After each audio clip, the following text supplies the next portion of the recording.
What's going on, everybody? Chris Lawrence 420 here on my YouTube channel. Got a real good one for you today.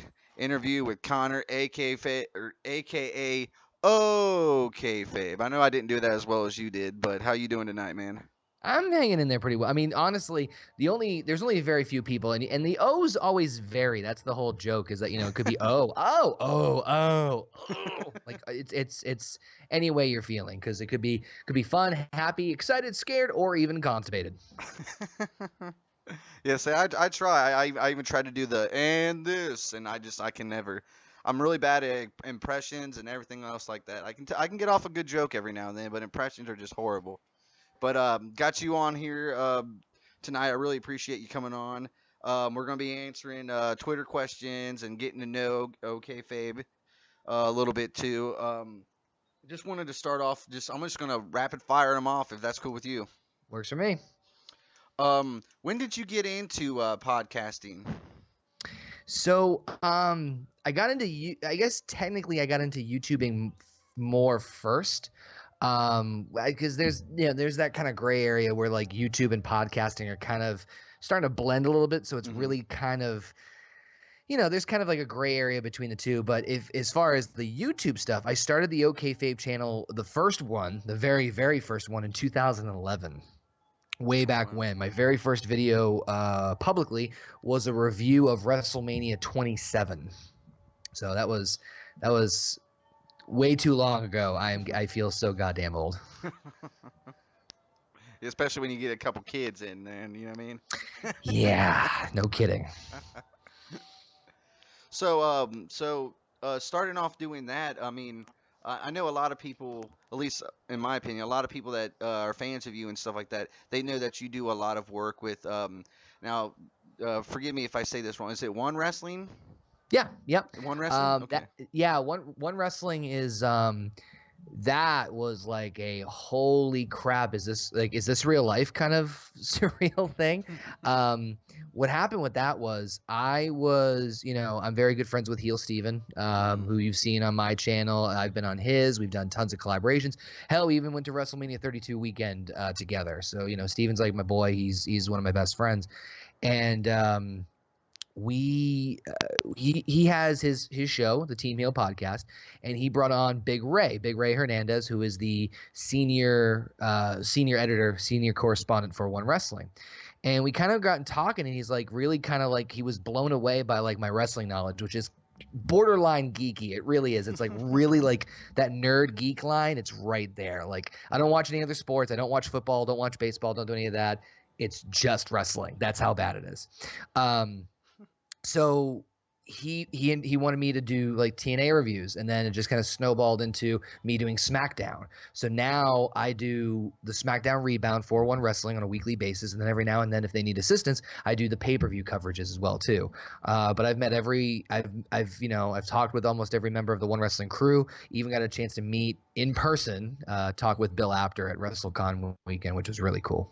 How is he? Like, is he just like just the nicest guy ever? Because I've always heard from everybody like that there's not one person, maybe after the fact, maybe when it happened there'd be a couple people, but I haven't met one person to have one bad thing to say about Bill. No, Bill is an absolute delight. He's very funny. He's very intelligent. He is just an absolute treat to be around. Like, me and him talk, I'd say maybe at least once a week. Like, it's one of those things where it's not like, after a while, the stigma of like, oh wow, you're Bill Apter, like, kind of like it's just a mutual friendship that we have, or at least that's the way I like to think about it. But no, Bill was an absolute sweetheart. He gave me a hug at WrestleCon. He's like, man, thank you for all the work that you did with, and it's just an absolute delight. There's not a bad thing I could ever say about him. He's been very, he's taught me a lot. I've taught him some stuff. I can't say anything. I can't keep saying good things about Bill Apter. He's just an absolute treat. And for all the people that don't really know a lot about Bill Apter, is I'm sorry, did he do? I can't remember. You would know a lot more than I would. What was the first thing that he was known for? Was it I don't know. Was it Pro Wrestling Illustrated or the freelance like I'm trying to remember exactly what he like one of the first things he would do, but because he's been around forever. I mean, and that's not a knock against Bill. Um, but like he's been around for a while and he's done so much. I mean, he's interviewed everybody Yeah. and he's been He to was pretty much every like wrestling thing you can like think of. Because even now, when I go back and I'll watch videos of yeah. stuff during the Attitude Era or from the '80s and stuff, I always can see I can always see him taking pictures or writing Yeah. these little notes or doing something like that. So he was originally known as the photographer for a lot of the pro wrestling magazines. That's where he kind of Mhm. got his start. And Mhm. then his role in the magazines morphed where he became like an editor and he became an interviewer. So he became kind of the face of the magazines, no matter what his role was. And back in the day when wrestling was really was heavy, a lot of pro wrestling's perception in the world was heavily influenced by the press. Mhm. Like, because remember, no internet, really no, television didn't, television shows covered it, but the magazines were kind of like the newspapers. So the magazines really could make or break a guy. I'm gonna, you know what, screw it, shameless plug. Got a plug in his book, Is Wrestling Fixed? I didn't know it was broken, which honestly is an awesome read, and that's completely taking the bias out of that statement. But in all seriousness, he talks about how one of the stories he did where he was told to rank the top 3 world champions, the AWA, the NWA, and the WWF, while all 3 of the champions were like looking at him while he's doing this on a television show. He was screwed no matter what because he was going to piss off somebody if they weren't the top guy. And So plus, it's they looked at him as the enemy too, right? Most of the wrestlers back then. sometimes, yeah. There's actually a big story with him with the Von Erichs that I won't get into. I don't want to spoil it because you got to read the book. But where there was a mistake and like it wasn't something he did.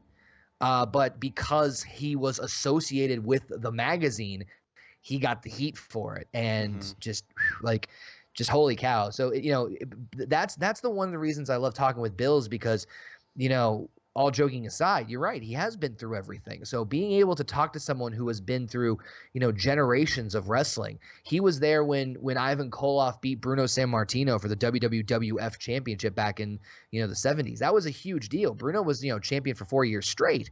So, he's been there and been around these larger than life figures that we all worship in the wrestling world. That we talk about, we idolize, and we do all that stuff. And he's been there almost front and center in a unique position that I don't think anybody has really kind of really dived into and really thought, like kind of explored.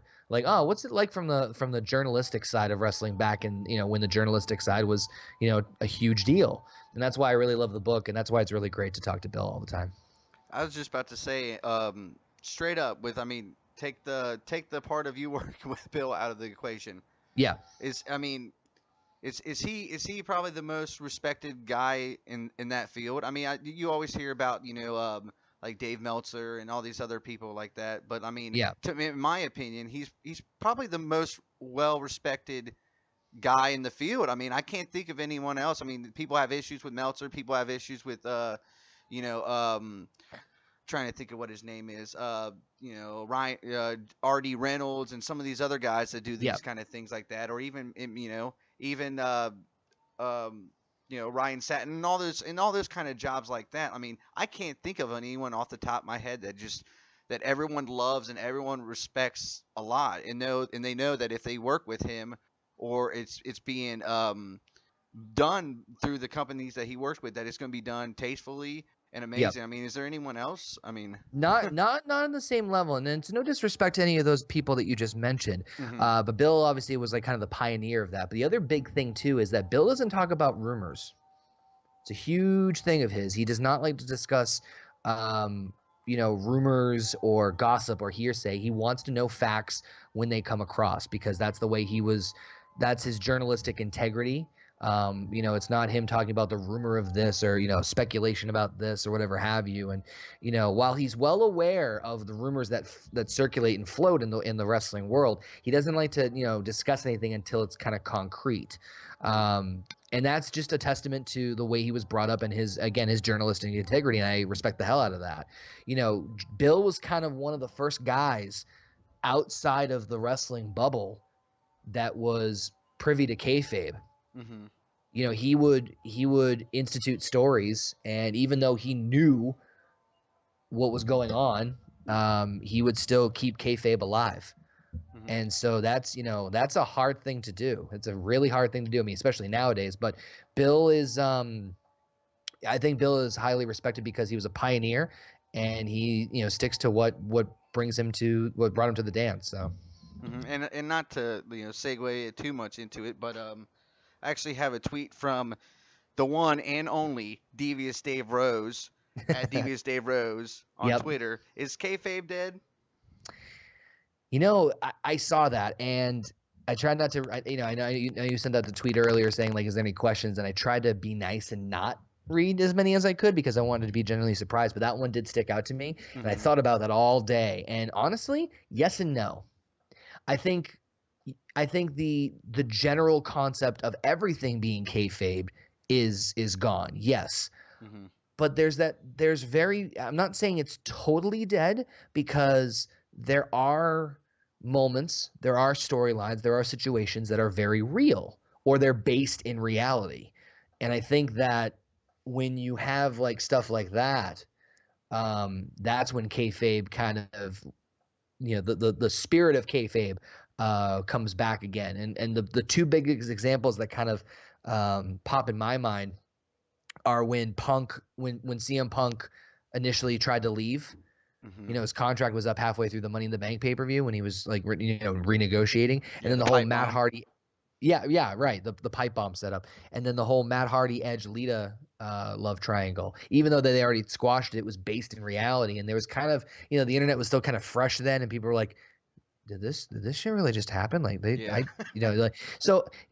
I think that across the span of a wrestling program, kayfabe is definitely diminished, but I think there's still a little bit of it every now and then that kind of pops its ugly head. Well, I shouldn't say ugly head, but rears its head every now and then that makes you go like, no, that feels like that wasn't supposed to happen. Mm-hmm.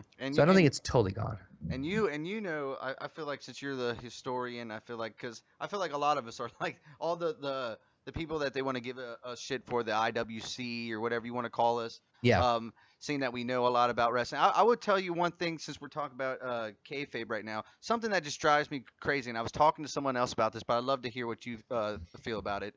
Yeah. Is I always like we were talking about injuries and kayfabe and stuff like that, and I told them that the only thing that really drives or grinds my gears, as Peter Griffin would say, is that they show the real injuries. Now, if someone gets injured, they'll show the injuries and do the surgeries and the tweeting and all this other stuff. I feel like that kills it for me because when I see someone out there, such as Sami Zayn, when he was doing the thing with the Owens. Or what was it? Was it Owens or Cena? He was doing one of those things where he was selling the elbow just the whole time, wrapping it up and selling the elbow and stuff like that. I feel, in my opinion, I feel like that stuff does not work, at least when it comes to the in ring product, because of the fact that if they were that injured, then they should be sitting out. Like I've always had issues with that. Finn Balor, tweeting pictures of this and tweeting him, and I get why Right. he's doing the stuff he's doing because he wants to make money and still out doing that. But he should be sitting at home, resting his elbow, doing this and doing that. And I get the whole money thing when it comes to that, but does that kill it with you a little bit? Like when you see a guy going, "Well, hey, Zack Ryder's hurt. This guy in the ring." With his elbow, selling an elbow the whole match, or whatever, because he had it slammed in this. Like, do you see what I mean?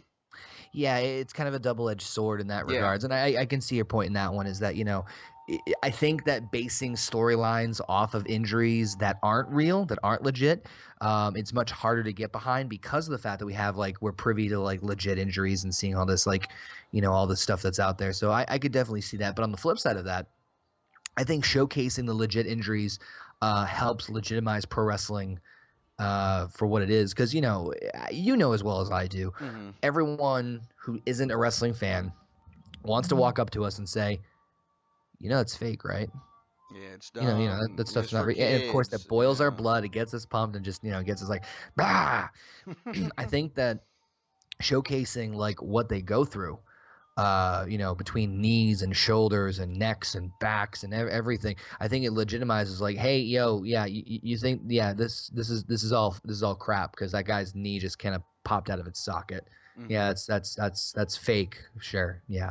So I think but it's a double-edged sword in regards of in relation to kayfabe, because I don't think you can put as much believability behind it as you could in the past. Because again, Hmm. one of the big things I think that killed kayfabe is definitely the internet. And I'm not saying that like, oh, the internet has evil people in there, but no, but the internet is a portal of information that we can have information at our fingertips Hmm. in an instant. So of course, people want to know as much as they possibly can about everything. It's the way that's human beings' nature, is to know as much as they possibly can. You're in a fight with your best friend about who was in what movie. You Google it. It's just what it is. Yeah. And so I think that that kind of also had a hand to do with it as well too, in terms of just being privy to everything. Now, for anyone that don't know, okay, Faye, please, like, go check him out on YouTube right now. But the thing I noticed when I was, like I said, been fan for a while, but also just doing some of my research, I hear the I don't know exactly the wordage, but I think it's comedy with the twist. Are you a big comedy guy? I'm a big like stand up comic. I mean, I like Yeah. some comedies and stuff like that, but like Hmm. who's in comedy, who's your go to person if you need a laugh, and what kind of things is Connor watching when he has free time? So hands down, my favorite stand-up comedian of all time will always be George Carlin, without a doubt. Yes. Um, my dad and I would watch Carlin, um, probably when I shouldn't have been, whether it be time wise or age wise. Yeah. But he was very funny to me because he took very simple things in life and blew them out of complete and utter proportions and just made them absurd, Hmm. and just really like always gets me chuckling because there was one bit about how he was looking to balance the budget, and he goes on this like 20-minute tirade of for the country, of balancing the whole budget, and he talks about bringing back capital punishment and putting it towards entertainment. Hmm. And it was just absolutely absurd, but at the same time, it was completely believable, and he had such emotion and conviction. But yeah, Carlin's definitely my hands down favorite comedian, and my go-to. I'm very big into comedy, so much so that I did stand up for 2 years. I did That's some open awesome. mic nights around Boston area, nothing huge, mostly just storytelling. Pretty gut wrenching stuff in the sense of facing your fears and stage fright and all that shit. A lot tougher than what people make it to be, right? Well, it's one thing to sit and talk in front of a camera. It's another thing to sit and talk in front of an audience of the most I think I did was 100 people, and you're trying to make them laugh. Like, you're trying to make them laugh. That's a lot of pressure. it's Oh it's yeah. a lot of pressure in a lot of ways. But it was a fun experience. I got to enjoy it. But yes, comedy, has always been a big part of my life growing up in my family. Laughter and humor has gotten me through some of the absolute darkest times of my life. And it's something that really is just a staple of who I am as a person. So absolutely, comedy is a huge part of me. Yeah, I was gonna say, I mean, I like Carlin too. I mean, I seem to like it just seems like the older and older I get, the comics that I enjoy the most are it's like the one of two. Like, I either like the ones that I know I could sit down next to and watch it with my son and the nieces and nephews and stuff like that, and it not be as bad, like someone like Gaffigan or something like that, where Yep. it can make you all laugh. But I also love comedy, that raw comedy, that as soon as you think that that these jokes can't get any worse, they get worse. And Yeah, like Louis C.K. is a big one for me. hmm Bill Burr. There's a lot of guys that I'll Anthony watch. Jeselnik is probably one of my new favorite ones right now. Yeah. No, I I try to watch as many as I can on like Netflix when they pop up. It's really tricky for me. Yeah. But I'm very open. Like, if there's a comedian I've never heard of or a style that's different, I'll give it a shot. But Carlin's just always my go-to. But I do like to listen to as many as I possibly can. Yeah, so do I. I just I've always enjoyed stand up. I don't know what it is. It's just I guess it's just I'm a big comedy guy also. As far as the doing stand up, I tip my hat to you because I've been told a couple times to do that, and I just never did because I thought, well, since I played music before and I played in front of thousands of people, then it's not a big deal. I that I know I could do that, but just getting on there and helping them switch the mics out and just looking out there and still seeing, a lot of these places are, I mean, they're lit up, but they're not lit up. You know what I'm saying? So just Yeah, seeing no, that, yeah, darkness, it kind of got to me for a second. And people are like, I don't understand why you couldn't do that. I'm like, rocking out is, I mean, anyone that's played music and stuff understands rocking out and doing stand ups too, totally different. You're in a whole different mindset and whole different, uh, momentum going with the show, you know what I mean, and stuff like that. So I mean, I definitely agree with Carlin and stuff. I've always enjoyed him. Now, I guess I'm gonna jump to another Twitter question right here before I get too far sure, into there. Let's see which one do I want to pick? Oh, here's a good one that I know I could talk to you about. sure. At Sam B WWE, he was asking about your Twitter because I know that you had recently didn't you switch your Twitter and then Uh, and then you had went back there, right? Fucking nightmare. So my old Twitter got hacked, and I had to delete it. Okay. So when I started this new one, I started a new one under Okayfabe RWP, and I was having trouble getting people back to me because I couldn't access the old one to tell people where this new one was. Yeah. And so after 30 days, your Twitter is permanently deleted, or at least so I thought. Once I kind of was getting back in the groove of things, I said, oh, maybe I can change it at least back to the old handle. And I did. So it's still at OKFabe, but for some reason people are seeing like it's not there yet. It is. It's a weird, funky thing. I tried to reach out to Twitter, I think last week, to try and get it squared away. But for those of you who are listening and watching, try to find me. It's at OKFabe. To make sure it's the right one, look for the ones that have the little microphone emojis next to them. That's the right one. That's the one I currently have. I say that's how I determine which was which because I was in the same boat. I was like, I don't know why he switched his, but now we know. And Twitter's a bitch. yeah, I know Twitter can be like that also. Ugh. What about when it comes to like your YouTube videos? I mean, I know that you had stopped doing them for a while because you had other things going on, your Yep. baby and everything like that, just Yeah. very busy man. But now I know that you went from that to doing some podcasting and stuff like that, Yep. just the audio, and then you're now starting to get back into the groove of doing maybe some a little bit more videos here and now. You know what I mean, doing Yeah. the unboxing of the crates and other stuff like that. So you can tell It some people really about that. it really sucks having ADD because I can't make up my mind about what the fuck I want. I just keep going back and forth. So I slowed down on video making because my daughter was born, and I figured, okay, I'm not going to be able to do the same content I could do before because she's going to take up a majority of my time. She might be a fussy eater. She might like sleep. I was basing it off of the experience with my son, who's now 6, Mhm. because he kind of was broken sleep and blah blah blah blah. So I said, okay, let me switch to a new format because I was kind of wanted to try the podcasting format again and give that a shot. So I figured, okay, I'll do a condensed version. I'll talk about everything I want to talk about in a 1 hour plus weekly podcast and see how that goes. Figuring, okay, I'm only producing content once a week. It should be easier, right? Absolutely wrong. It was much, much harder than I expected it to Just be. the same. And luckily for me, knock on every piece of wood in the house, my daughter is now just about sleeping through the night. So I can get away with I can most likely get away with going back to the way things were. So as of now, I'm going to go back to the way I was doing things on YouTube in terms of doing shorter videos, covering just breaking news, discussion topics. The How Would You Book It Fantasy series is going to come back. I'm going to do the top 5. Raw reviews are kind of still on the fence just because it's ridiculously late at night, but we'll see how that goes. And I'm still doing the SmackDown reviews at One Wrestling, so that kind of all balances out. So yeah, I'm going back to the way the old things were because it's just easier. Go figure. That's the Yeah, same and reason I did yeah, podcasting. yeah. I was gonna say, and the guest booking and stuff that you do, I really enjoy.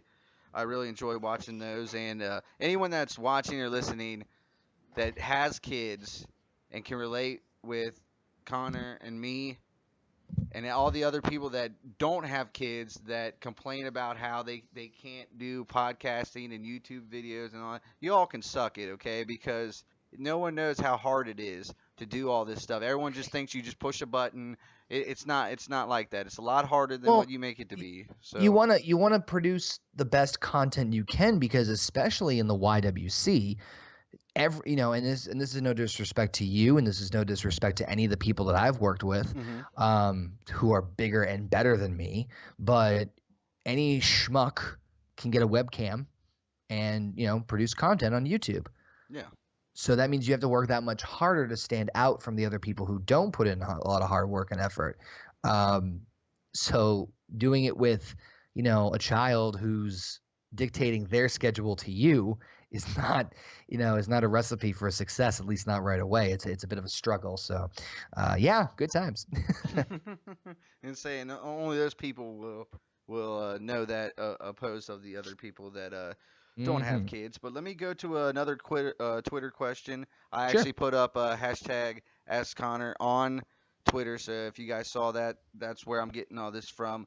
Um, we're going. I guess I'll go right into the WWE questions, and from David Wells at D Wells The Rock would like to know: could you see Adam Cole in the WWE? I think eventually. I think it's really kind of dumbfounding to think about. If you take a step back and realize who's been in WWE the last like 2+ years between NXT and WWE, it's kind of like a holy shit moment. You know what I mean? Like Hmm. you really have to man, Kevin Owens, Seth Rollins, Dean Ambrose, um, aka Tyler Black, Kevin Steen, John Moxley, Samoa Joe, Austin Aries, Roderick Strong, Shinsuke Nakamura. It's really kind of like if you took the Ring of Honor roster from like the 2007-ish time and interjected into modern WWE. So I think Ring of Honor has become a great kind of um, breeding ground for WWE as far as talent goes.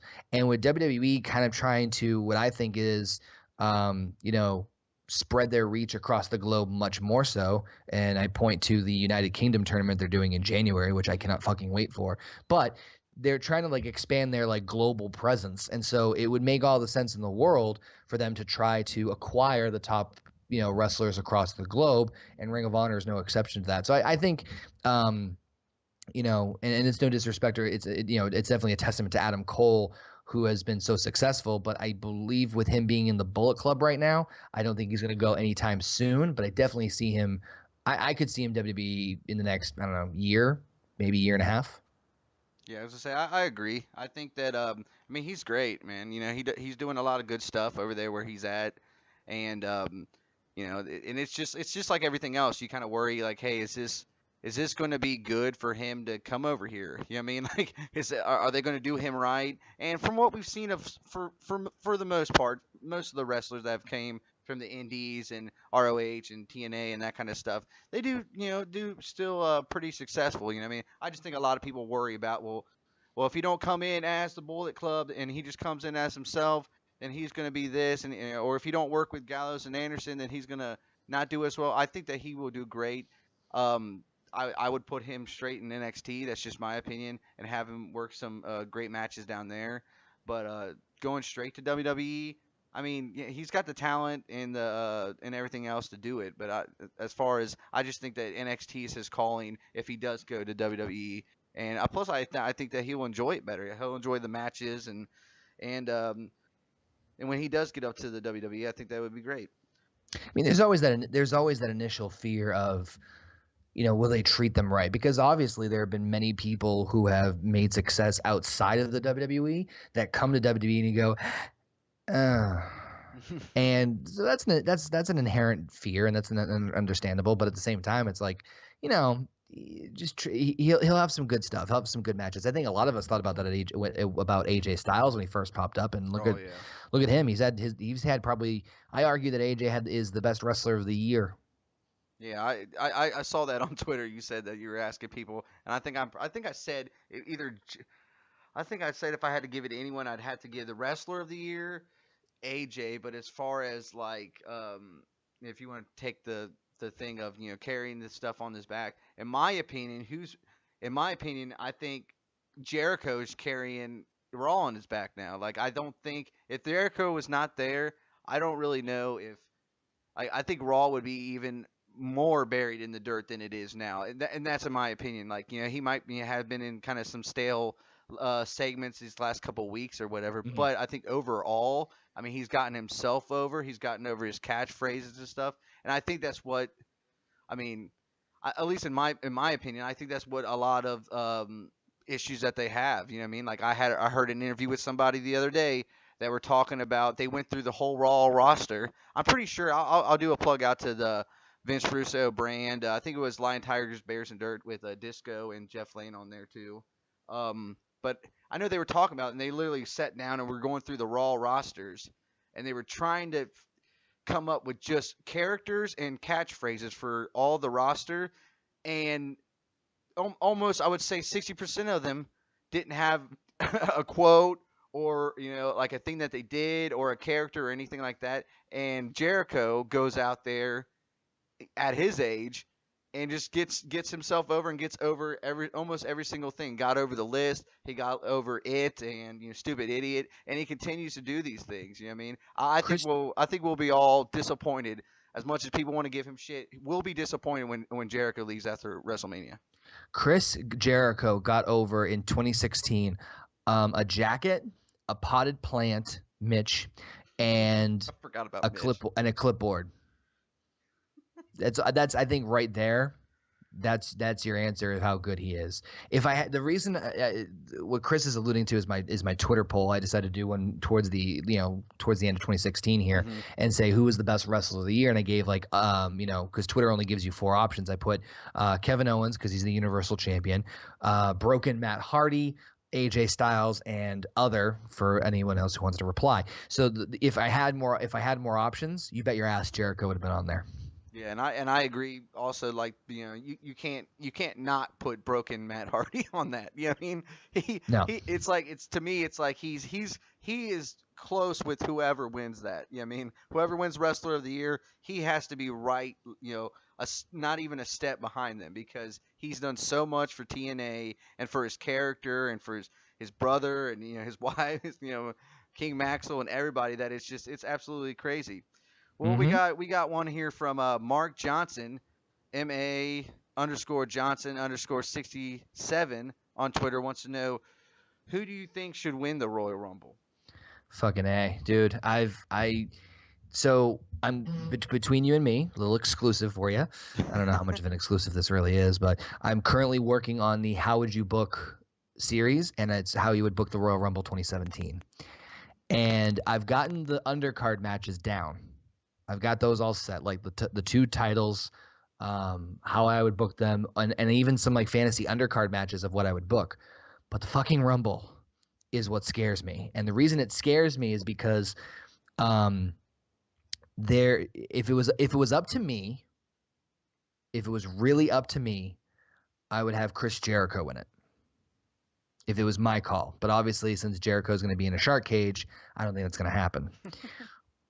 But you never know. You never know. He might swim out of there. You know what would be absolutely hysterical is if they do 29 and he's still stuck in the cage, and then as it gets down to like the final 3, the cage breaks and he gets in and he just drops down and then he ends up winning. Or the cage gets stuck and the person like thinks that they won and they go over the top rope and accidentally eliminate themselves. Cannot tell me that would be the biggest troll. That would be absolute gold. Yeah, and like you said, I don't think anyone would see that coming. No, they wouldn't. It would be stupid, but at the same time, it would be absolutely hilarious, and it would fit Jericho to a T. But in any case, I have an innate fear that Strowman's going to win. I have a very, very innate fear that Braun Strowman is going to win the Royal Rumble, because usually this time of year we can kind of generally gauge where they're going, or at least like get like, the Rumble's always unpredictable. That's why it's one of my favorite Yeah, like it's one of my matches, favorites is because too. you really don't know for sure, but you at least mentally have this like, I don't know, group of like five. You know what I Hmm. mean? Like there's usually Yeah. 5 guys you can think of that might win it. And with the brand split now back, I think it makes it even more interesting because, um, could go, to a SmackDown guy, go to a Raw guy, and more importantly, I don't know if you've been paying attention to this, but this is something that I've made a mental note of. When they've been announcing the Royal Rumble match, they announced that they said the winner gets to face the champion at WrestleMania. They're doing the whole 2004 thing again, so we might even see someone jump ships and jump brands again from SmackDown to Wow. Raw, Raw to SmackDown. But anyway, um, there's really nobody on SmackDown, I think, that could win it. I hate to say that, but I genuinely think that they're going to go, with Cena now back and challenging for the championship. I don't think anyone from SmackDown is going to win the Royal Rumble. And So I would agree with that. it's just because their main roster is so thin right now. So unless you like catapult someone really fucking quick in the next like 3 or 4 weeks, in which the only person I could possibly see would be either Miz or Baron Corbin, and Corbin's a bit of a stretch. Um, it would either be Miz or Corbin from SmackDown. On Raw, Strowman's kind of just instantly interjected himself into the main event scene, Yeah. and it's got me scared. Like, hold me, I'm scared. Like, and here's the thing: don't get me wrong. It's not that the fact that I don't want Strowman to win the Rumble. It's the fact of, if Strowman wins the Rumble, I'm pretty sure we all know where it's going.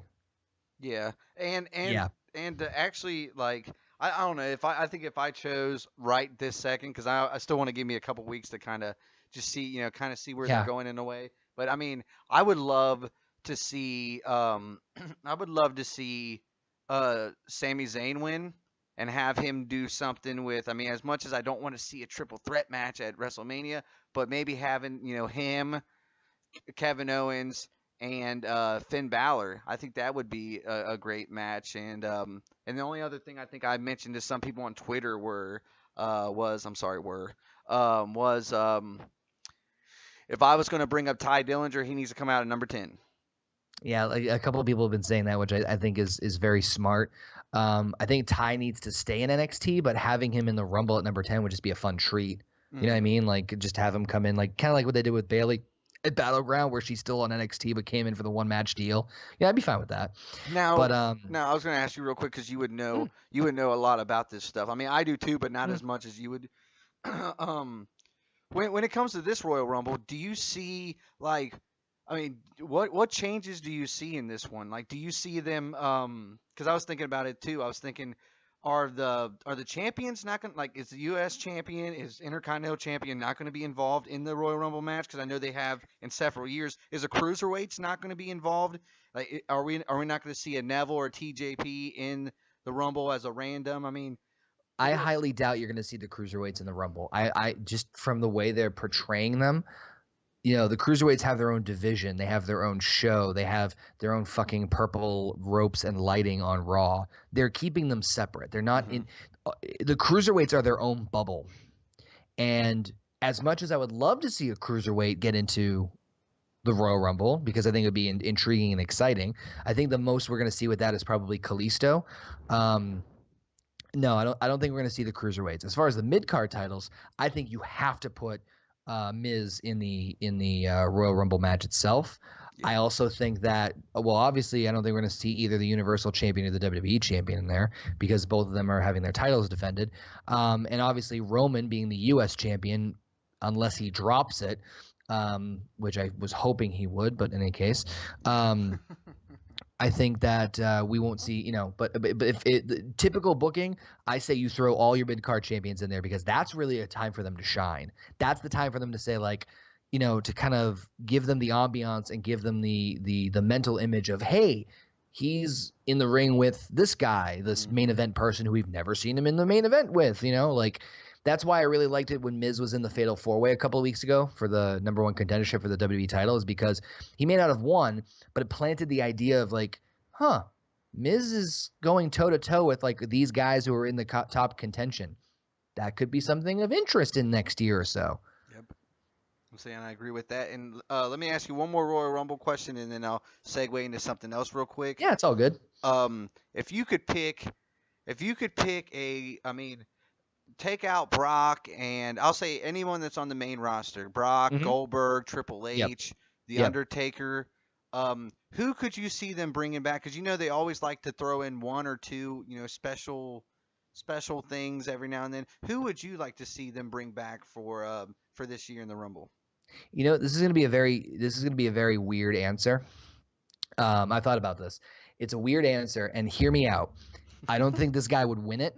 It would just be for the fact of he's never been in a Royal Rumble match before, and it would just be one of those things where it's like, wow, shit, that's cool. He's in the Rumble match. Sting. Wow, yeah.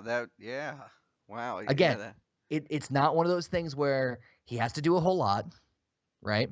He hmm can do a couple moves, do a couple things in here. It's just for the shit. That's cool. Sting's in the Royal Rumble, but the thing is, Sting's too big of a star that they wouldn't promote him being in the Rumble match.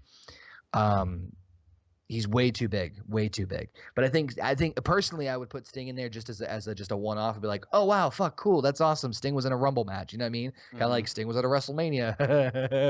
I'm just crying Yeah, about that now. that was Um, horrible. Okay. well, not as bad as people think, but I'll talk about that closer to WrestleMania season because I'm planning. I'm actually in the infancy stages right now of doing a pretty hefty project for WrestleMania. That's all I'm gonna say. That's gonna be awesome. Um, but I would throw Sting in there. As far as any other legends, shit. If he's in decent enough shape, throw Razor Ramon in there. Scott Hall. Oh man. Yeah, see that would be amazing to me. Like I'm like, marking out a little bit. I'm sitting there thinking I'm like, oh, that kind of stuff would be awesome to see someone like that in there because I mean, like I don't know. In my opinion, if they could sign him to something, I don't understand why we couldn't, what I mean, you couldn't throw in like a Kurt Angle, and I know that's been rumored for years now, but maybe like a Kurt Angle, and I know some people were talking about maybe like, well, obviously not Matt Hardy, but someone on the Indies that could kind of, because it seems like I mean, they did that last year with AJ Styles, maybe someone from the Indies that could automatically come in and just be over as fuck from the get go. You know what I mean? Like Yeah, but that's why I they threw haven't. out Omega Mm. or I'm trying to even think of someone else that would be good. Like, I I mean, don't think they'll do that again, though. I think that AJ and Nakamura and those guys were already signed, so it hmm was one of those things where it's like, okay, bump and. Whew. I think that now because NXT is absolutely white hot. Well, maybe I shouldn't say white hot, but it's pretty hot right now. It's still a red hot hot. product that they have such a cesspool of talent that is so over right now that they can just pick. Because I think it's pretty clear that I think most of us are expecting Samoa Joe to debut. Um, so I mean, I think he's gonna be your big debut. I think it would be smart for them to strategically make the Royal Rumble a place where you can, like we were just talking about, bring in a couple of veterans for the nostalgic feeling of it, which hmm I always love, Oh yeah, and so at the do I. same time use it as a catalyst to launch the debut of a couple of guys right before WrestleMania season, and Joe would be perfect for that fit. Yeah, I totally agree. Like I'm looking forward to hopefully seeing Joe in the Royal Rumble. Got another question here from Corey. Sorry if I butcher your name, man. Corey Aberly. Yeah, Aberly. That looks about right. And he's on Twitter at XXBigEvilXX1987. He wanted you to talk about how was it like working with Ed Ferrara and what all did you learn from him? So I was absolutely morbidly petrified interviewing Ed Ferrara. I just petrified because it was my first interview of a known wrestling personality. Like I never interviewed a wrestling personality before, let alone the former co-writer for WWF, WCW, and TNA. But within 5 minutes, Ed and I were just talking casually, and I done a ridiculous amount of research and a ridiculous amount of history, just researching the guy. So I knew hmm these little facts about him that not too many common people would, and just kind of shot the shit with him, and it became really a fun treat. Um, Ed's a very down to earth guy, and he, you know, it was great for me. It was great to pick his brain about the writing process because that's what really captivated me. Is like, you know, nowadays with WWE especially, you have like, you know, writing teams and writing staff, and you have to have like, you know, a master's degree and, you know, all these different like credentials in order to become a writer for World Wrestling Entertainment. Where back in the day it was Vince Russo and Ed Ferrara in like a room just like throwing ideas around. It's like what the fuck? Times have certainly changed. So it was just kind of getting inside his head as far as like, you know, okay, how did you do this? Did you build to this moment? Blah blah blah. And the real cool thing I learned was, I didn't know this. His initial start date with the company was King of the Ring '98. That same one where Mankind was thrown off the Hell in a Cell. Yeah, I was gonna say I heard him in an interview say that it was his first kind of like getting to know getting to know everybody type thing, and then he ended up showing up and seeing that, and wow, I mean, just to see that in real life was it was probably absolutely amazing. Now, I guess. when you were interviewing Mhm. Ed, because like I'm up there with you. I don't even know if I could even ask him. Like, you don't like a lot of people don't understand, dude. Even doing an interview with you right now, I'm nervous. I'm not, I'm trying to I'm hold I'm back. I'm trying to read the paper. I'm trying not to fuck up. I I'm did that I with Joe am and everybody else. I am not anything special, and I will be the first one and the last one to say that I am not anything special. I'm literally just a guy who just fucks around on the internet talking about his opinions about wrestling on YouTube. That's all I am. I'm just a regular, you know, almost 30-year-old guy from Massachusetts who's just shooting the shit, shooting the breeze, and just doing his thing. So Hmm.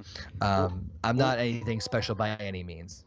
yeah. Well, with that being said, like, you're interviewing just somebody that's an amazing writer that's you know highest ratings on Raw and in wrestling and all this other stuff. Is there like one, maybe there's something like exclusive you can give me? Is there like one or two things that you really wanted to ask him, but you just didn't, either you didn't think it was appropriate to ask him, or you just you forgot, because of the starstruck. I totally get it. Well, after like I was really nervous the first like 5 minutes, and then we just kind of got into a groove and everything worked out pretty well. But I would have liked to have known more about like his how he would have written things from that era in terms of the style of how he wrote things and applied it to now. Would he still use the same methods to get from point A to point B? Would he write week to week, or would he go with an eventual goal in mind, et cetera, and so forth? It's hard to really answer that because obviously it sounds like Vince's way of writing has changed. Hmm. So kind of just knowing more about the style of writing, specifically a wrestling program. But it was really cool to get to know like the details as far as like, so tell me about like what you generally thought of the difference between writing for WWF and WCW, and just really kind of picking his brain. And I guess more of his run in TNA was probably what I missed. But it wasn't so much a starstruck thing as it was just time constraints. Yeah, I gotcha. See, So I know that I probably wouldn't been able to handle myself. I've been fumbling and jumbling, and I mean that's just how it's only because it's just like you're just so much of a fan. You know how it is, man. You're so much of a fan, and it's like I have ADHD too, and it's like you have to anxiety like and kind all of that stuff like, kick in. whoo, Yeah, and then you're sitting there going like, oh, I don't want to be Hercules, Hercules. I don't want to be the one on the dirt sheet saying I asked Ed a question, and Ed Ferrara slaps future podcast or whatever he is, Yeah, what I yeah.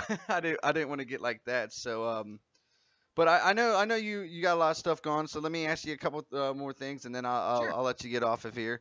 If because I know that you're a big you're a big family person. I can just tell by your approach on things, and the stuff with the kids and stuff like that. Is As you there hear any? probably one screaming in the background. Yeah. Yep. It's probably is the there wife, but go ahead. is there anything that I mean, there has to be tons of stuff that's different from when you were a kid to them now. But like, is there like one thing that you see now that's popular or whatever that kids are wanting, and that like I'll give you a great example. Like mine is my son, my 6-year-old son. He's obsessed with Five Nights at Freddy's. That's his thing. It would Yep. if that was me at 6, that would have scared the shit out of me. But but to him, he loves it. He gets the plush toys. he loves it. You know what I mean? And to me, I'm just like, man, how could anyone? But people try to explain to me it's different time, man. They don't watch TV now. They watch YouTube videos. Like my son don't do Nickelodeon like I used to. You know what I mean? He does YouTubes. He does the Hobby Kids. He does all these other channels where they look at this and do that and kind of stuff like Mhm. that. Is there any of that you see that just you just look at and you're like, man, this is ridiculous. I would never buy my kid that. And of course, you know what you do. You go out and buy it.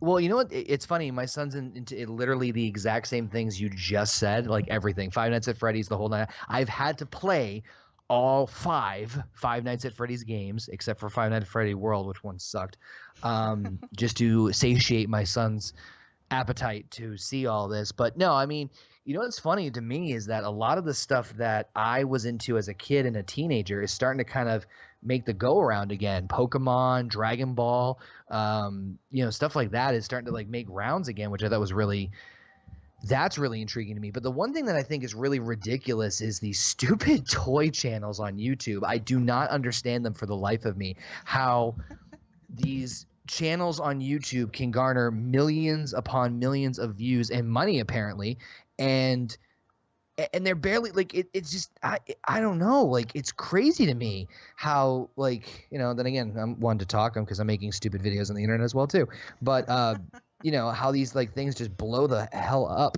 It's just like I like who would watch this, and then I look over and my son's watching. I'm like, well, there's my answer. Yeah, and it's just absolutely crazy. Like I always tell people this. I'm like, just think of like anyone my age because I'm 27. Anybody around my age would have probably killed to have YouTube back in the day instead of doing the tapes. I mean, I was just like, we talk about wrestling and stuff like that. I was one of those guys, like probably you, like a lot of people that are gonna be listening and watching this. I was like most of those other people. I recorded. I had 3 VHS players at VHS cassette players at my grandpa's house, and we would literally in each different room record Raw, Raw, Nitro, and ECW. That's just what we did, and when we took them and we traded them and stuff, we did all that kind of stuff. Now I mean, it's just one button. Someone can make a playlist on YouTube, and there you go. There's every single thing, or like with the network now. Network I would have killed to have back in the day. You know what I mean? Saved my parents money, would save me money. I mean, give me your thoughts on that. I mean, we just talked a little bit about YouTube, but like, how crazy? Like, give me a little Connor looking towards the future. Did you ever see anything like this, like being as big as it is? No, I think that like the internet and again like information access and and entertainment kind of go in hand in hand is like being able to have entertainment accessibility 24/7. You can never truly be bored anymore because between apps that you can download on your phone, which is a crazy concept in and of itself if you really think about it, from back when the biggest thing that we had growing up on our phones was Snake. Yeah. um And we thought that was badass. We thought Right, that like was. if you had Snake on the phone, it was one thing, but if you had it on your TI 87 calculator, you were the man. Oh yeah. But no one ever like saw this. Like TV was the ultimate form of entertainment, and even that one was like monitored and scheduled. And then like when they came out with the fact of you can record TV through your TiVo and actually skip the commercials. Oh my God, you can? Like, I don't think anybody saw it going this direction. But then once YouTube started to really, blow up towards, I think, like 2010, that's when you saw like, major corporations getting behind it, like, oh, getting like these spurts of information, spurts of things like quickly accessible to you. But yeah, the network is another great thing too. Netflix, I'm actually legitimately looking to get rid of my cable in the next like 2 months. Get rid of cable completely from the house, reduce my overall like home cable internet bill like by half, because we don't watch TV at home. We watch Netflix, we watch Hulu, we watch all these other streaming sites that we don't really need cable for, so why would we need it? And it's just a sign of the times. It's absurd, it's surreal. But if you were to ask me that going on 16 years ago, would never have thought I'd gotten that close. Never. Well, you just I mentioned. just watched WrestleMania 1, a Oh, yeah. pay-per-view that was streamed on closed circuit television when it originally aired 2 years before I was born. Fucking nuts. I know it's crazy, and I know that you just mentioned like Netflix and stuff. So what's on your like list? Like what's like give me like the top 3 things that you're into that you would suggest to anybody that's on Netflix. That one's a tough. Oop.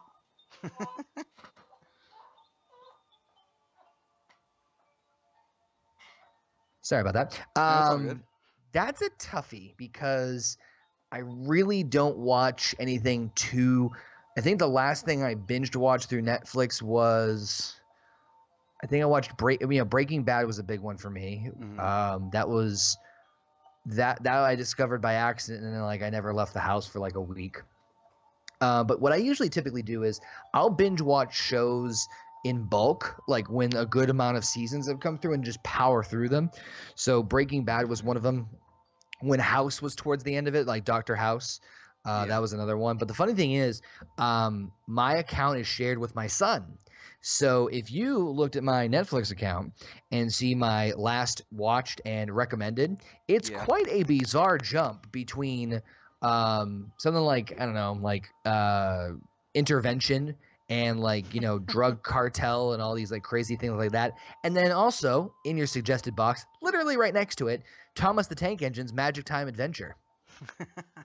That sounds exactly like my Netflix. I had to stop and do the make a account and stuff like that because it was too hard for me to look through everything. Like there's Garfield, there's SpongeBob, there's when did I didn't even watch any of these, and then they're tagged in my list, and I'm like, where are they all tagged in my list for? Oh, because I watched them last night, Daddy. I'm like, oh, okay, that's why. You know what, Thomas? Huh? You know what happens, Thomas, when you watch too much on Netflix? Huh? Do you? You just made the list. You just made the list. That's probably, and that's the, I don't know. I love that. I go around saying that stuff all the time. Like probably everybody and their mama does now. Yep. Everybody probably does that now. Well, I got one more question for you, man. Actually, it's a one question, but I'm gonna put them in just quick, just rapid fire off. Kind of like that name Go for it. association type thing. I got Okay, sure. bunch of them written down, and just give me your, sentence or word that just pops in mind. All right. Sure. Joe Cronin, Good friend. Vince McMahon,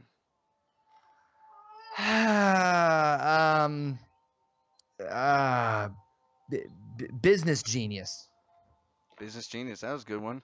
Paul Heyman, Creative genius. Spike Dudley, Um, Yeah, some of these are gonna get random, man. extremely courageous. I've met him before.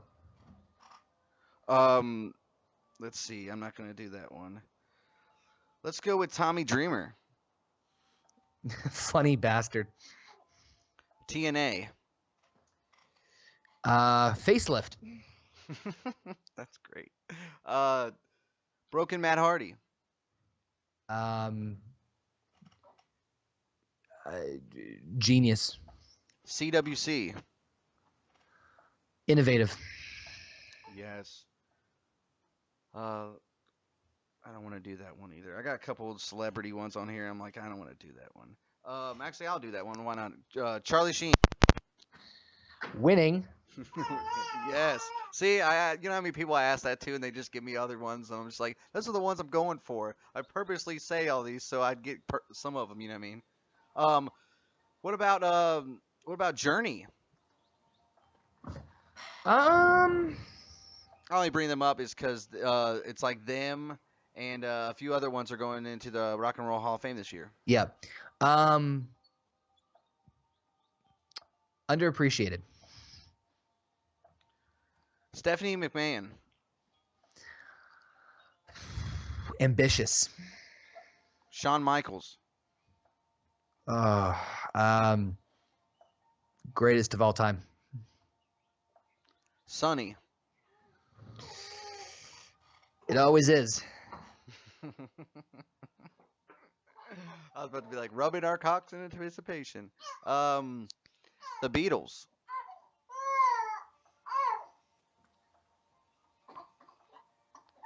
Legends. Legends. Oh, that's a really good one. All right, I'm gonna go through the other ones here real quick. Shane McMahon. Um. Oh. Just fearlessly insane. SmackDown Live. Best thing on Tuesday nights. Monday Night Raw. Worst thing on Monday nights. NXT. Um. I'd also say innovative. All right, and these ones are gonna be the other weird random ones Cool. of the times. Okay, you ready? Yep. Here we go. Oh. Alrighty. James Storm. Sorry about your damn luck. Ricochet. Why hasn't he been signed? Thank you. Him and God, who's the other one that I was really just God who Ricochet and Zack Sabre Jr. was good too, but he was part of the CWC. I'm trying to think of who else is the Coda? one Oh, that's another one good too. It's one that they tried to get, but they couldn't get him. I know that he I think I mean he might be working with Evolve or something like that because of Heyman now. I'm trying to remember who. Oh, Will Ospreay. Will Ospreay. Yeah, he's another. Yeah, he's person. in Ring of Honor too. Yeah, I was gonna say he's one that I really want to. You know, I think him and Ricochet could do so much in the cruiserweights, man. They could do so much stuff, or even if not there with NXT. Um, Missy Hyatt. Underrated intelligence. That's a good one. Bobby the Brain Heenan. Greatest manager of all time. Macho Man. Perfection. Bam Bam Bigelow. Beast from the East. And the other one I got right here is Sydney Lauper. Rock and Wrestling Connection. It's funny you mentioned that. I just watched WrestleMania 1 again earlier today. That's awesome. Yeah, I always think of that, and I always think of the girls want to have fun thing too, but the picture frame. You know what I mean? I always every time I think of that first more than I think of her being a musician. You know what I mean? Yeah, I always do. No, I'm the same way. You know, same way, like I always like if there's two other people that always like that with me. I'll tell those to you real quick, and then we'll wrap this up. But Yeah. the two that I always think of is you could say Pete Rose, and the first I know a lot of people want to say like the betting on his team thing, but in my opinion, I always think of Kane Tombstone. The first thing I always think of when it comes to him, all the time. And then the only other one because Royal Rumble season, is 2001. Is it 2001? Yeah, 2000. Yeah, Drew Carey. Like anyone can say whose line is it anyway. That would probably be my second answer. I always think of him in the Rumble. Is you know what I mean? Right. Yeah, of course. And I'll ask you. I'll give you that name too. I didn't really want to talk about him because everybody does, but CM Punk. Sorry, one sec. No, it's all good.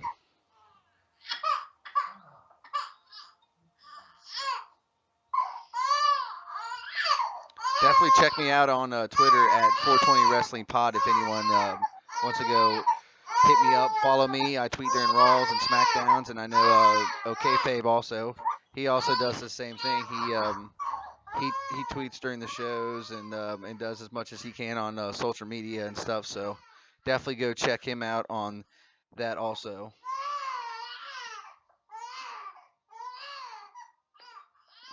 I know, we're all so bad. We're all so bad. I get it.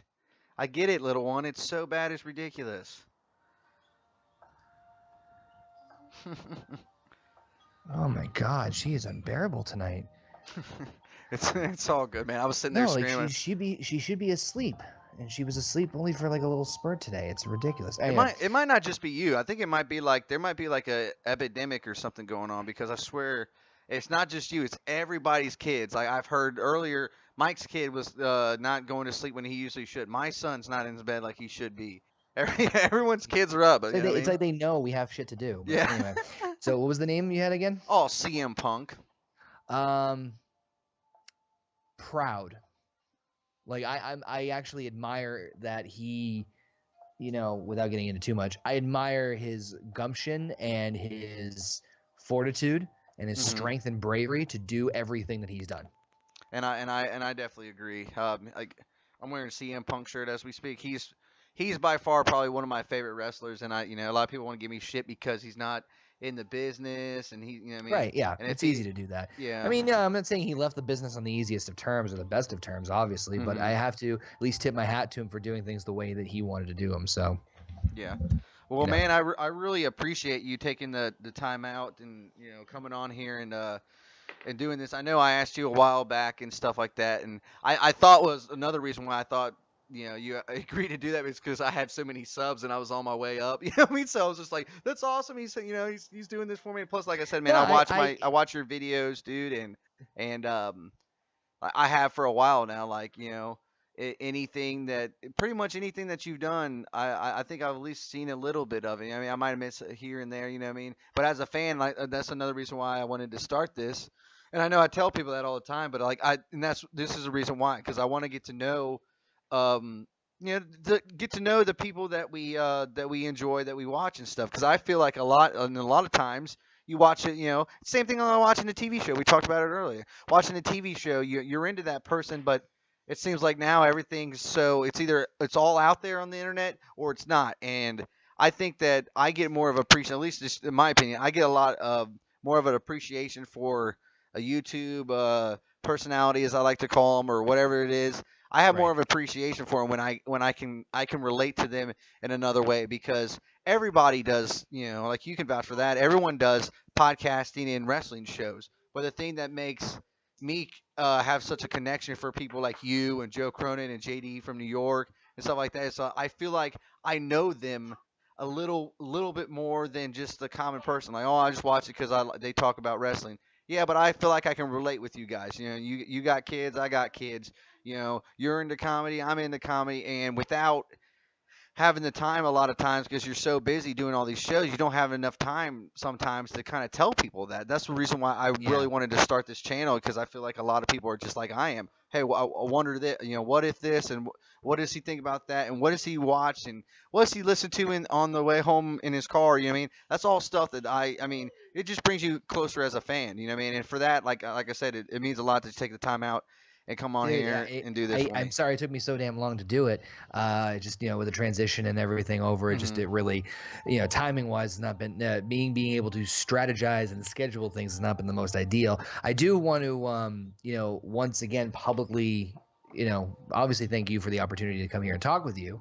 But as you mentioned, JD and Joe, I need to put them over as well too, because I owe them a great deal amount of gratitude, as much as I do with everybody at One Wrestling and everybody who's subscribed to me. But Hmm. them in particular, they didn't have to help me out. They liked my stuff enough to want to help me out the ways they did. And I think JD shouted me out twice on Off the Script. He called me a goon on my birthday, which was just a fun little rib, which I thought was really funny. And Joe's had me on obviously multiple times, and Kenny they didn't need Bolin to do that. interview, and I remember seeing you on the Kenny Bolin interview. I was real jealous of you. I was nervous as fuck on that interview. I'll be the first one to say that, because I didn't know much about Kenny. Now I do, and I'm like, fuck. I now, like it. But I just kept my mouth shut and my ears open. But I owe those two guys a lot of praise as well too, because they didn't have to help me out. They didn't have to give me shout outs. Hmm. I did nothing for them to merit doing that, and they did that out of the kindness of their hearts. And so I have to thank them for all the help they gave me. And definitely go check them out. Joe Cronin, JCS on Twitter. JD at JD from New York 206. Definitely check them out and check out their YouTube channels as well. And while I'm, I guess, just plugging everything else right now, make sure you go check out Okayfabe on YouTube.com. Also, make sure you go and follow him on Twitter at Okayfabe. Also, he's on Facebook, Okayfaber, Faber. So I tell people that so they don't get that all mixed up. Also, you can go over to prowrestlingtees.com/okayfabe. He's got 3 T-shirts posted right now. There might be more coming. I'm not quite sure, but I'm working these on are it. If people buy more shirts, I can put more up there. yeah, buy more shirts, guys, so he can make more and put some more up there. I can tell you this much, just looking at them off the top of my head. I think I think they're all great for real. I like them all. The Jobber one, the OKF T-shirt, the Post Raw Which is what I'm rundown. actually wearing right now, the Okayfabe of Honor. There we go. As I say, go get them right now, guys. I'm pretty sure they're 19.99 on there, right? And they ship Correct. worldwide. Yes, they do. And also, if since we're you know doing this, also check him out. Check out Pro Wrestling Loot and use the coupon code OKFabe to save 10% off of your first box. And also, it also helps out Connor too. And also, he does. I think you do them every month because they come every month. But you also do the Pro Wrestling Loot unboxing. You do those too, don't you? Yeah, actually, if you when you see my videos, you'll see me with my bookshelf behind me that's full of just tons of wrestling crap. Mhm. I shouldn't say crap, memorabilia. 95% of that has come from Pro Wrestling Loot. They, legitimately, I'm a big fan of their stuff. It's a decent price, and they always come out with something wacky and new. Like I've gotten JR's beef jerky. I've gotten tons of wrestling masks. I'm not even shitting you, a transcript of a outline for an episode of WCW Nitro. Oh, that's awesome. I would Yeah, see so that it's would be really cool. framed. Yeah. That'd be framed on my wall right now. That is awesome, man. Yeah, so definitely go check those out. I love watching the unboxing videos. Maybe it's because part of me is I'm jealous and I want all that stuff and and stuff Use like the that. coupon code. You use the coupon code right now and get it for 10% off your first box. And like I said, Hmm. definitely go check him out at his merchandise on Pro Wrestling Tees. Um, you said you do some things with Patreon, but you're not using it right now. No, not the moment. I feel like it's not fair of me to use Patreon because I'm still kind of in a rebuilding phase, and I don't Hmm. think that I can offer enough people for that right now. So I've taken a hiatus off of Patreon. Might come back to it once I get to a point where I think that it could be good for it. I feel like I can't give people enough, justify it basically Hmm. as far as what I could provide for them. I So got you. that's primarily the reason. I got you. Yeah, definitely. I mean, I've heard the same thing too. Like, you should make one, and I'm like, I haven't done enough. And now that I got my new equipment back, got my new mic and all my other stuff, I'm happy to be doing this show again. I'm happy to have you on here. It means a Yeah, lot we're gonna that you do a would part take two. the. Damn it. Yeah, we're gonna do a part two. I promise you, Mike. I know Mike's listening. Mike, you will be on. Okay, I'm gonna call you Mike Berlin. Okay, even though your last name's Beelin. That's an inside joke because I programmed his last name in my phone as Berlin, and I thought that was it for as long as we've been friends. I've been calling him that, so I feel bad. But we will get you I'm gonna on. I'm gonna call him that next time I see him. Do it, man. He'll love that. He'll love that. But Or I just keep calling him different last names. Like, listen, Berlin. I know you're a big fan, but you need to just like listen, Burnham. I don't care. Barnaby. Hey, Yeah, yeah, Barnaby. yeah. Listen, Barney. I don't care. Okay. I'll answer your questions all day there, Bernard. Okay, just chill Yeah. out, Listen, man. calm down, Benny. I don't care. He'll absolutely love that. But yeah, we'll have a part two on here, and we'll bring him back on, and maybe I'll see if Skype's not being a what I'll bring on some people because I know a couple people wanted to come on personally and talk to you. And I had to message him several times and be like, Skype's not working right now. I don't want to take that chance. I want to try to do this interview as best as I can. So in the time being, I will get back on. That's why I told them that I would read their their Twitter stuff on the air, Yeah, no worries. and in that way we can do it that way. But man, like I said, it's a huge honor to have you on here. We'll Dude, do a Chris. part two, and it's going to be fantastic. Go check him out. After this video, go check him out, man. Well, If you don't check him out, you have to be one crazy mother trucker, okay? Because I enjoy his I'm gonna videos. be coming back with a lot more content in 2017. So just wait a Woo! week. More Just wait a content. week. 2017, more content coming your way. Check him out. Definitely worth it. It's definitely worth your time. And I tell that about anybody. I tell that about Joe. I tell that about JD. I tell that about Connor. I'll tell about anyone I like. iPlague, anybody that I enjoy their stuff. Take the time out and go listen to what these guys have to say because they know a lot. Um, they're really respectful. You hit up Connor on Twitter. You know, I know a lot of them will get back to you and they'll try to like and tweet your stuff. And just be respectful and you'll get some love back. You show them some love, you tickle them a little bit underneath there, then you know what I mean, pinch the nips. Yeah, they'll pinch it back. I know they will. It's like you know. Oh. I thought we were about to get intimate for a second.